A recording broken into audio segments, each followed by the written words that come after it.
कभी आपने सोचा है कि इस दुनिया में कोई ऐसा स्थान भी हो सकता है जहां टूटे हुए लोग फिर से जुड़ जाते हैं, जहां हारे हुए इंसान को जीत की ताकत मिल जाती है और जहां रोती आंखें मुस्कुराते चेहरे के साथ लौटती हैं।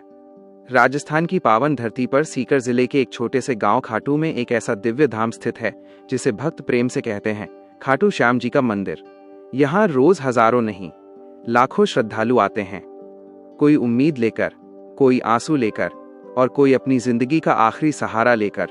और आश्चर्य की बात यह है, जो भी सच्चे मन से यहाँ आता है वो कभी खाली हाथ नहीं जाता। लेकिन सवाल उठता है, आखिर इस मंदिर में ऐसी शक्ति क्यों है? क्या है इसके पीछे छुपा रहस्य? आज स्टोरीज नजर में हम आपको सुनाने जा रहे हैं एक ऐसी कथा जो सिर्फ कहानी नहीं, बल्कि आस्था, त्याग और धर्म का दिव्य सत्य है। कथा शुरू करने से पहले एक विनम्र निवेदन। शास्त्रों में कहा गया है, अधूरी कथा अधूरा फल देती है, इसलिए इस कथा को अंत तक जरूर सुनिए। चलते हैं समय के उस अध्याय में जहां धर्म और अधर्म के बीच महासंग्राम की तैयारी हो रही थी। महाभारत का युद्ध निकट था। उसी समय पांडुपुत्र भीम के पुत्र घटोत्कच के घर एक अद्भुत बालक ने जन्म लिया। माता का नाम था मोरवी, जिन्हें अहिलावती भी कहा जाता है। जन्म लेते ही आकाश में दिव्य प्रकाश फैल गया, देवताओं के वाद्य बज उठे और पूरी प्रकृति आनंद में झूम उठी। ये बालक था बर्बरीक। बाल्यकाल से ही उसमें असाधारण बल और तेज था, लेकिन उससे भी बड़ी थी उसकी करुणा। माँ ने उसे सिखाया था, बेटा, सच्चा धर्म हमेशा कमजोर के साथ खड़ा होता है। यही संस्कार बर्बरीक के जीवन की दिशा बन गए। युवावस्था में बर्बरीक ने हिमालय की कठोर तपोभूमि में भगवान शिव की घोर तपस्या की। महादेव प्रसन्न हुए और उसे प्रदान किए 3 दिव्य बाण।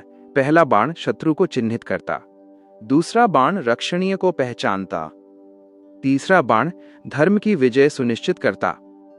साथ ही माता मोरवी ने उसे दिया एक अलौकिक धनुष जो कभी लक्ष्य से चूकता नहीं था। महाभारत युद्ध से पहले बर्बरीक कुरुक्षेत्र की ओर चला। उसने प्रण लिया था, जो हारेगा मैं उसी का साथ दूंगा। मार्ग में एक ब्राह्मण से उसकी भेंट हुई, जो वास्तव में स्वयं भगवान श्री कृष्ण थे। कृष्ण ने उसकी शक्ति को परखा और समझ गए, यदि बर्बरीक युद्ध में उतरा तो युद्ध का संतुलन टूट जाएगा। तब श्री कृष्ण ने गुरु दक्षिणा मांगी बर्बरीक का शीश। क्षण भर को समय थम गया, लेकिन अगले ही पल बर्बरीक मुस्कुराया और बोला, प्रभु, शीश आपका है, बस एक वरदान चाहिए इस युद्ध को देखने का। कृष्ण ने वरदान दिया और कहा, कलयुग में तुम मेरे नाम से पूजे जाओगे, श्याम के रूप में। बर्बरीक का शीश कुरुक्षेत्र के समीप स्थापित किया गया।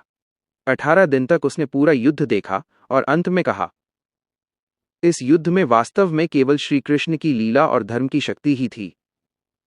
युद्ध के बाद वो शीश अदृश्य हो गया और यहीं से शुरू होती है खाटू श्याम जी की यात्रा। कलयुग में एक धर्मात्मा ब्राह्मण को स्वप्न में दिव्य संकेत मिला। पीपल वृक्ष के नीचे खुदाई करने पर वह दिव्य शीश प्रकट हुआ। श्री कृष्ण की आज्ञा से उसे खाटू लाया गया और श्याम कुंड के समीप स्थापित किया गया। राजा रूप सिंह चौहान ने भव्य मंदिर का निर्माण कराया और तभी से श्याम बाबा बन गए हारे हुए का सहारा। कहा जाता है, श्याम कुंड का जल कभी कम नहीं होता। मंदिर की ऊर्जा आज भी विज्ञान के लिए रहस्य है। फाल्गुन एकादशी पर शक्ति चरम पर होती है और जब कलयुग अपने अंत की ओर बढ़ेगा, तब श्याम बाबा फिर धर्म की स्थापना करेंगे। श्याम बाबा सिर्फ एक देवता नहीं, वो विश्वास है, वो आशा है, वो प्रेम है। धर्म, जाति और भाषा से ऊपर वो हर दुखी के अपने हैं, हारे का सहारा, श्याम हमारा। अगर ये कथा आपके हृदय को छू गई हो तो वीडियो को लाइक करें, अपने प्रियजनों के साथ शेयर करें और कमेंट में लिखें, जय श्री श्याम। आप देख रहे थे स्टोरीज नजर।